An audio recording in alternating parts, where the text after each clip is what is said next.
të shkojmë në këto momente në Selanik, atje na pret kolegu Aleksandr Marku. Përshëndetje, kënaqësi të kemë në emision. Ju përshëndes, Don Fjori. Prej 6 ditësh, tensionet, konflikti në lindjen e mesme është kthyer në kryefjalë të gjitha mediave ndërkombëtare, pa diskutim që ky konflikt ka mbërritur edhe në Europë dhe Greqia e ka parë me shumë vëmendje, madje Mitsotakis ka reaguar, ka mbledhur edhe Këshillin e Sigurisë. Për çfarë bëhet fjalë konkretisht? Po, mbledhja e Këshillit të Sigurisë që është zhvilluar disa ditë më parë, kishte të bënte me faktin e përgatitjes të gjithë vendit përballë të asaj krize të madhe që ka shpërthyer tashmë në lindjen e mesme dhe konkretisht me sulmet e ndërsjellta midis Izraelit edhe Iranit, por mbi të gjitha me evakuimin e 4500 shtetasve grek që ndodhen në Izrael. Sot në mëngjes kanë ardhur 115, në mos gaboj për numrin, nuk jam i sigurt, po diçka më tepër se 100 persona që janë evakuuar nga Izraeli drejt Greqisë, siç dihet. Aeroportet e të gjithë Izraelit janë të mbyllura, vetëm fluturime të veçanta lejohen dhe nëpërmjet Jordanisë apo nëpërmjet Egjiptit. Pra është një operacion i tërë ky që ka të bëjë me evakuimin e atyre personave që duan të evakuohen ose të largohen nga kjo zonë e nxehtë. Përveç të tjerash, Greqia është një nga shtetet e Bashkimit Evropian, është vend antar i NATO-s, është vend me një potencial të rëndësishëm ushtarak dhe padyshim duhet të jetë i përgatitur përballë gjithë këtij fronti të nxehtë në lindjen e mesme. Pra të gjitha vendimet që janë marrë në këtë mbledhje të posaçme që ka zhvilluar kryeministri grek me ata ministrat kryesor të kabinetit të tij, ka të bëjë pra me masat urgjente që duhen marrë në raste të krizave të tilla emergjente. Natyrisht që ato nuk komunikohen për publikun e gjerë, por të paktën gjithsekush mund të imagjinojë se çfarë është thënë apo çfarë është bërë për përgatitjen e vendit përballë një krize të tillë.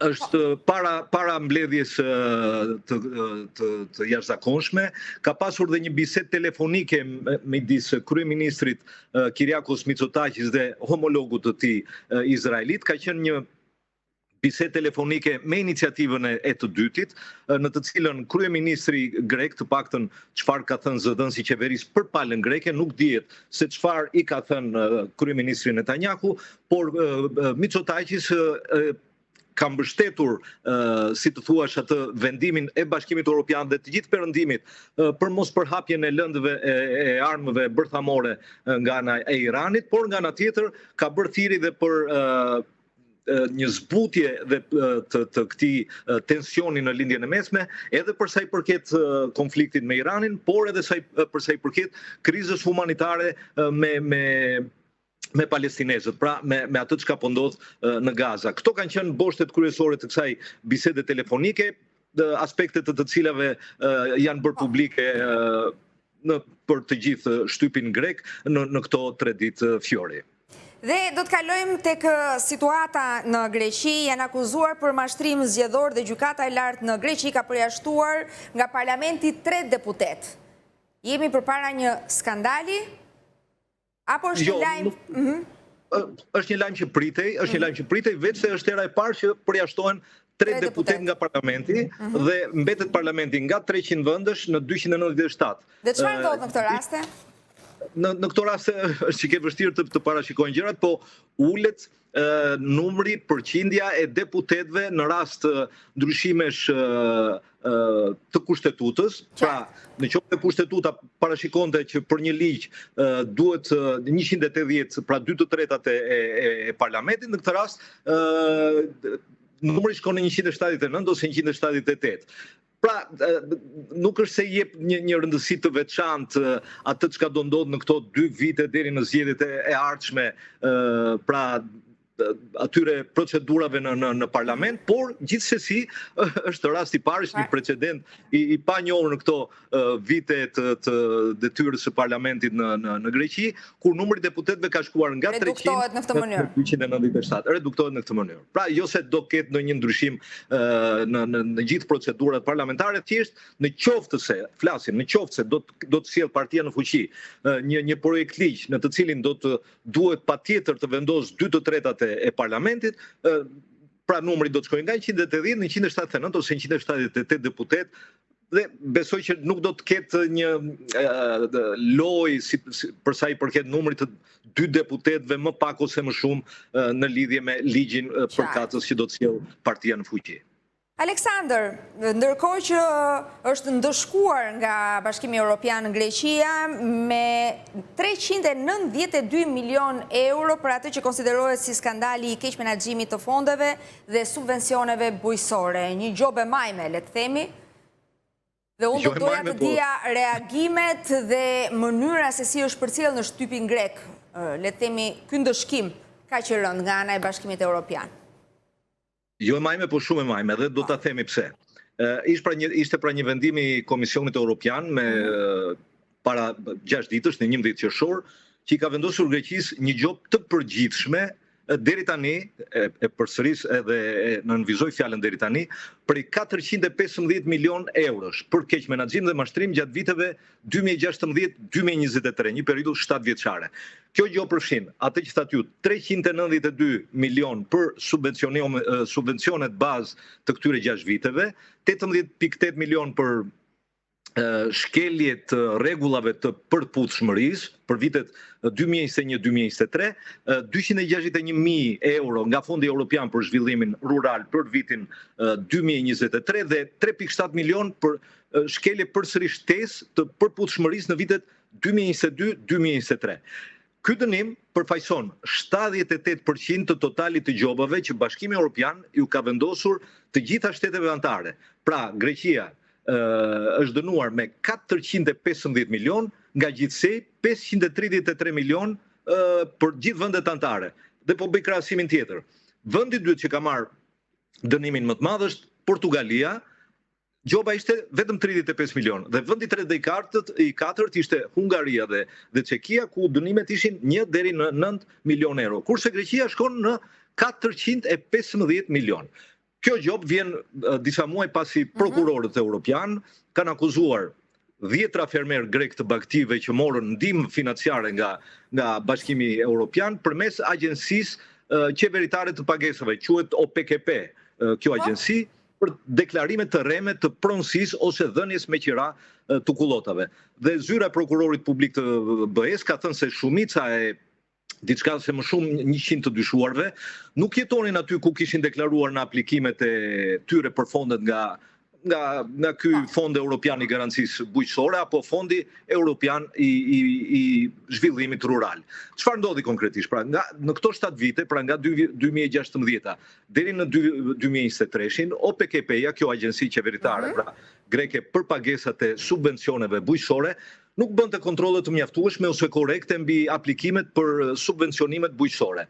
Dhe shumë përfitues ishin ata që deklaronin kullota që nuk ekzistonin ose që nuk i zotronin. E kuptoj. Po, gjë që çojnë në pagesën e qindra miliona eurove në kundërshtim me rregullat e Bashkimit Evropian për politikat e përbashkëta bujqësore. Një shembull tipik është kur disa fermer deklaronin se ferma tyre blektorale ndodhej në Kret, por baktit i kishin diku në Selanik për shembull. Ose deklaronin 2 herë të njëjtën kullot për të marrë më shumë para.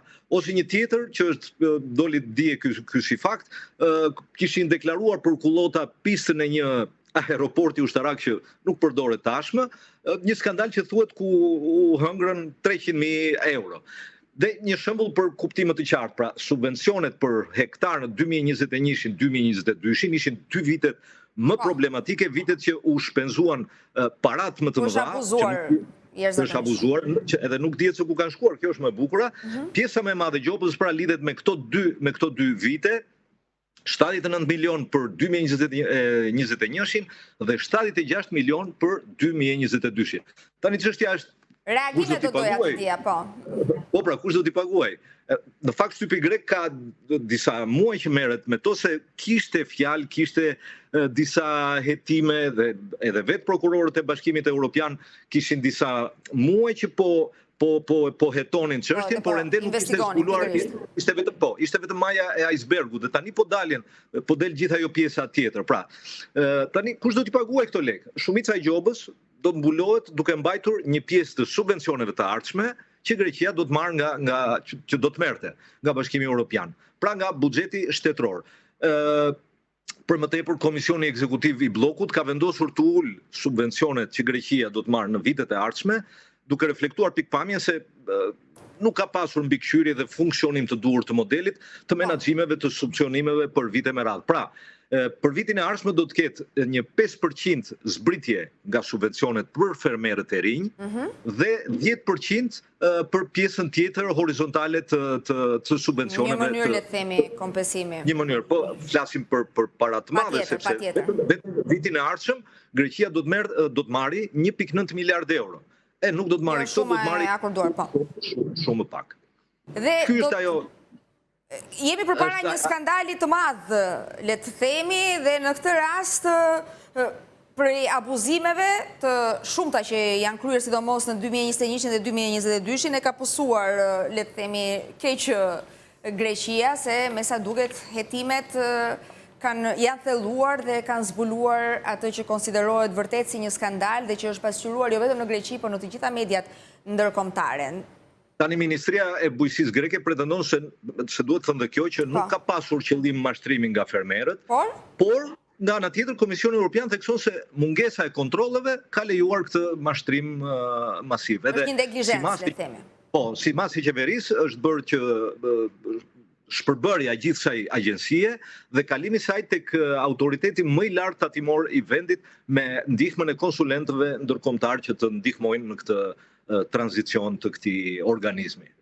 Dhe do të kalojmë tek një ngjarje shumë e rëndë, Aleksandër. Greqia është zhytur në lot, le të themi, prej humbjes së 2 të mitërve, pavarësisht le të themi përpjekjes së jashtëzakonshme të një qytetari shqiptar i cili rrezikoi dhe jetën e tij për të shpërtuar 2 të mitërit. Ata nuk ja dolën, prindërit kanë bërë një akt vërtet fisnik, duke dhuruar organet e tyre. Një prej të miturve është shqiptar dhe shteti grek i ka dhënë leje që të marrë pjesë në ceremoninë e përcjelljes për në banesën e fundit të fëmijës së tij. Unë do doja detaje, duke qenë se edhe shteti grek e ka vlerësuar shumë këtë akt të jashtëzakonshëm të qytetarit shqiptar, duke i siguruar dhe nënshtetësinë, madje duke kujdesur edhe për shëndetin e tij. Si paraqitet shëndeti i tij?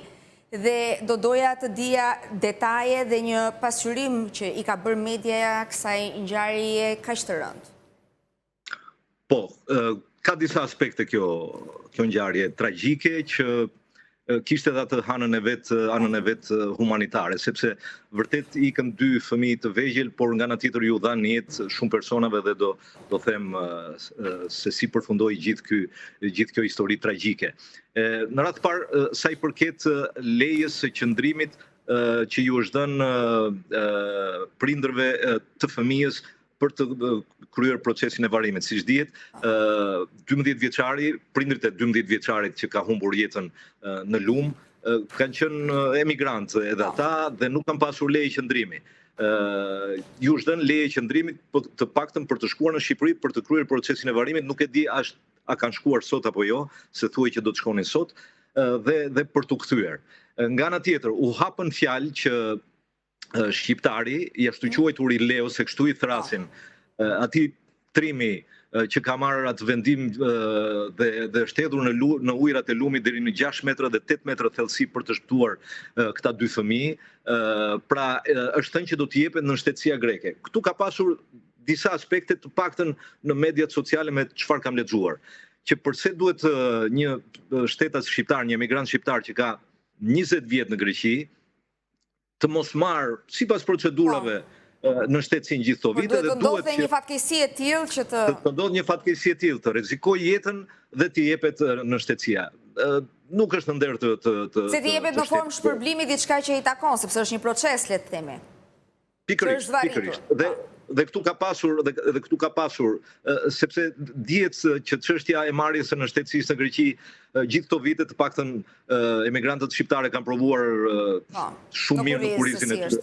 Çdo të thotë marrja e në shtetësisë, domethënë ato edhe basketbollistët e huaj, ata që kanë ardhur flasim për Adetokumbon, një yll i basketbollit amerikan që kur luante në Greqi ishte me lej qëndrimi dhe sapo shkoi në kampionatin amerikan, në të quajtur NBA, i është dhënë në shtetësia greke. Pra, ose duhet të jesh sportist i shkëlqyer që të marrësh në shtetësinë greke, ose duhet të jesh hero. Kjo ka qenë pyetja që kanë shtruar shumë qytetarë në mediat sociale sa i këtij rasti.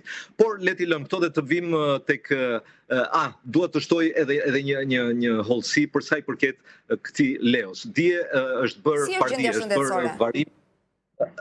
Jo, nuk ka pasur probleme, kanë qenë disa shkrime të pabazë të mediave greke. Jo. Dua të them që në varimin e 14 vjeçarit grek të një kuror ka bërë dallimin midis të tjerave. Ka qenë kurora e pikërisht e Letionit. Ka shkruar aty: bëra gjithçka për të shpëtuar, më vjen keq që nuk munda. Parajs të mbar o trimi im. Vetëm këto fjalë që janë luajtur padyshim në të gjitha mediat greke ditën e djeshme, në të gjitha edicionet e lajmeve, kanë bërë që njerëzit të përloten.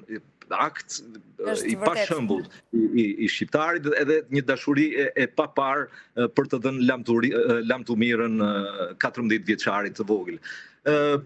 Sa ju përket tani dhurimit të organeve. Ka 2 ditë që në Greqi lajmet e para kryesore janë nga 14 vjeçari janë marrë 5 organe, po i themi konkretisht, dhe nga 12 vjeçari 4 të tjera. Nga 12 vjeçari janë çuar në Selanik, në Itali, në Gjermani dhe në Athinë 4 organe dhe deri tani janë bërë 2 transplantime. Pikërisht 2 transplantime organesh dhe janë shpëtuar 2 jetë njerëzish. Edhe nga 14 vjeçari janë bërë të gjitha transplantimet e deri tanishme, po ndiqen padyshim pacientët, deri tani gjërat kanë shkuar shumë mirë dhe ky është edhe ai mesazhi human që është përcjell në këto 4-5 ditë të kësaj tragjedie të thellë që ka prekur gjithë opinionin publik të Greqisë për dhurimin e organeve, sepse siç dihet Greqia nuk është nga vendet e para që mbahet për dhurimin e organeve, por vitet e fundit po bëhet një punë e madhe për sensibilizimin e të gjithë njerëzve në këtë proces që vërtet është një proces i dhimbshëm, por u jepet jetë atyre personave që shumë human nga ata prindër që në kulmin e dhimbjes së tyre kanë bërë, le të themi, një nga aktet më fisnike që mund të ekzistojnë, duke u dhuruar jetë personave që janë në pritje ndoshta dhe prej vitesh për një organ tashmë, po. Do t'jenë të një pjesë e fëmijëve të tyre që do t'jetoj tek të tjerë persona. Në këtë mënyrë mbahet gjallë edhe kujtimi i të shtrenjtëve të tyre. Pikërisht. Greqia ka qenë në zi gjithë këto ditë dhe këto janë momente vërtet prekse. Aleksandër, që pavarësisht të humbjes që është e jashtëzakonshme, pa imagjinueshme, ulëritëse, le të themi, lëshojnë dhe përçojnë mesazhe vërtet forta. Jeta do të triumfojë mbi vdekjen. Ky është mesazhi i gjithë këtyre ditëve. Pikërisht nga akti i prindërve që në atë dhimbje të thellë kanë marrë vendimin për të dhuruar organet e fëmijëve të tyre që humbën jetën në moshë kaq të vogël dhe në këtë mënyrë kaq tragjike. Dhe kjo ngjarje ndoshta shërben her pas here edhe për të sheshuar ato që janë konsideruar si tensione midis 2 vendeve. Kemi kaluar një periudhë shumë të tensionuar me Greqinë për shkak të çështjes Beleri dhe për çështje të tjera të cilat ne i kemi diskutuar. Ka një tjetër qasje të paktën këto ditë? Duke qenë se është dhimbja ndonjëherë ajo që i bashkon më shumë njerëzit? Tjetër qasje. Tani politika është politik. Patjetër. Politikanët kur vjen puna për të bërë ato debatet e tyre nuk e kthejnë kokën tek këto ngjarje që ofrojnë popujt, që ofrojnë njerëzit e thjeshtë. Padyshim njerëzit e thjeshtë janë i shikojnë këto gjëra tashmë më se normale, domethënë unë e them shpesh herë edhe në muhabet me kolegët, me miqt, me të gjithë të njohurit këtu në Greqi që kanë kaluar 30 vjet, janë gati 2 breza, po vjen dhe brezi i tretë madje, që rritet një brez që thuhet ai brezi shqiptaro-grek ose greko-shqiptar, që ky nocion thuajse po humb, sepse kaq i shkrir është midis sidomos në brezin e fundit ky koncept. Pra është një popull, i ndan vetëm një kufi që është vetë se në harta, janë të njëjtat zakone pak a shumë. Dhe vetëm politika dhe historitë e trashëguara të kësaj politike nga vitet sjellin her pas here ato të çara, ato konflikte, ato debate që për mendimin tim duhet kishin mbaruar këtu e 2 dekada më parë. Por ja që politika me këto mbahet me këto debate. Me që të kam në një lidhje direkte, po përfitoj nga rasti të komentojmë edhe një intervistë ministrit të jashtëm zotit Igli Hasani, i cili në fillim të muajit ishte për një vizitë zyrtare në Greqi, një nga vizitat e pakta të zyrtarëve shqiptar në Greqi, dhe ka dhënë një intervistë për çështjen e detit, duke theksuar se ne jemi të vendosur ta zgjidhim garanci për mbrojtjen e të drejtave të minoritetit grek. Po këto janë ato 2 boshtet kryesore tashmë në marrëdhënie. Domethënë trashëgimia nga konfliktet e eskaluarës është pikërisht kufiri detar. Po u zgjidh kufiri detar është çështja e zgjidhur. Nga ana tjetër Greqia e përsërit dhe ripërsërit çështjen e të drejtave të minoritarëve në Shqipëri, si dhe çështjen e pronës dhe të drejtën për vetë përcaktim. Këto janë ato boshtet kryesore në këtë dialog. Nëse këto janë të sheshohen edhe problemet, le të themi. Besoj që të gjitha problemet e tjera janë të sheshuara dhe të zgjidhshme. Ajo që e shtyu këtë proces ishte pikërisht çështja Beleri. Për gati 2 vjet marrëdhëniet ishin në akull. Ka 2 vjet që ishte vetëm vizita e Igli Hasanit para disa javësh në Athinë. Ministri i jashtëm i Greqisë vërtet ka ardhur 2 herë në Shqipëri, por ka ardhur në kuadrin e disa samiteve në Mosgaboj. Nuk ka qenë vizita zyrtare konkrete, drejt për drejta. Telefonatat nuk e di a nuk janë bërë midis 2 kryeministrave. Prandaj ka një... Por ne dim edhe tensionin që solli vizita e kryeministrit Rama vjet në Athinë. Tension. Padyshim që ka pasur tension. Reagime të shumta. Reagime të shumta, nga qarqe të caktuara politike, sepse për herë të parë një kryeministër, sidomos kryeministri shqiptar, ka ardhur në Athinë dhe në Selanik, edhe rastin tjetër në Kret, dhe ka thënë disa fjalë për sa i përket të gjithë emigrantëve shqiptar që jetojnë e punojnë në këto 3 dekada në Greqi. Dhe shumë nga thëniet e Ramës, siç dihet, janë komentuar nga këto qarqe, nga shtypi. Ndonjëherë dhe keq interpretuar, pa diskutim. Ndonjëherë keq interpretuar, pa dyshim, dhe dihet ai mentaliteti ballkanik gjithmonë do të mbizotrojë. Ne jemi Ballkanës, nuk e kemi shumë të vështirë të jemi të ftohtë sa i përket deklaratave politike. Patjetër reagojmë në mënyrë emotive, edhe të menjëhershme. Dhe nuk mendojmë që jeta shumë e shkurtër, politikat ekonomike duhet zhvilluar tani. Aleksandër, për të kaluar pak tek interesi drejt për drejt i qytetarëve shqiptar, duke qenë se në Greqi jeton dhe punon një numër i konsiderueshëm qytetarësh shqiptar, ajo që mbetet pezull është ende marrëveshja për pensionet. Tashmë një marrëveshje e finalizuar me Italin, por duke qenë se edhe vetë Greqia, për sa i përket pensioneve, sigurimeve, ka problematika të jashtëzakonshme ende të pazgjidhura, duket se marrëveshja e pensioneve është ende e largët.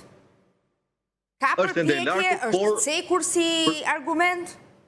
Po, përpjekje ka. Përpjekje ka nga të 2 palët, komisionet po punojnë, por flasim për një shtet që ka problematik sa i përket çështjes së pensioneve. Të mos harrojmë, Greqia vetëm vitet e fundit, më saktë grekët, kanë mundur që marrjen e pensioneve, periudhën e marrjes pensioneve, për shembull, nëse një grek del në pension në moshën 65 vjeçare, nuk është se muajin tjetër i vjen pensioni në shtëpi.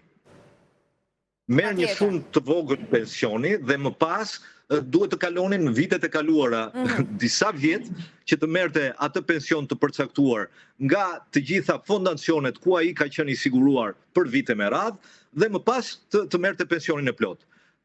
Kjo periudhë prej disa vjeçare tani është shkurtuar, është bërë në disa muaj. Pra ka një ecje për sa i përket qytetarëve greke përsëris. Pse ndodh kjo? Para krizës deri në 2010-ën, skemat e pensioneve në Greqi kanë qenë mbi 160. Pra, ka pasur sektori i peshkatarëve një skem pensiones, sektori i gazetarëve, i cili e ka dhe tani, sektori i mësuesve, sektori i nënpunësve privat, sektori i nënpunësve shtetëror, 160 skema, të cilat në qoftë se dikush kishte kaluar nga të paktën 3-4 prej tyre, vështirësoi të gjente ato pullat, si i themi në Shqip, enzimat që quhen në greqisht, nga të gjitha këto skema, pikërisht sepse nuk kanë qenë të digitalizuara, kanë qenë në letër, derisa të vërtetoheshin që ti ke punuar para 30 vjetësh, për shembull, ke qenë këpucar, më pas hape një dyqan fruta perimesh, dhe më pas u bëre roje nate, pra ke kaluar nga 3 skema pensionesh, derisa ti mblidhje këto ditë pune që ti ke kontribuar, pra kontributet e tua, ishte shumë e vështirë dhe kalonin disa vjetë.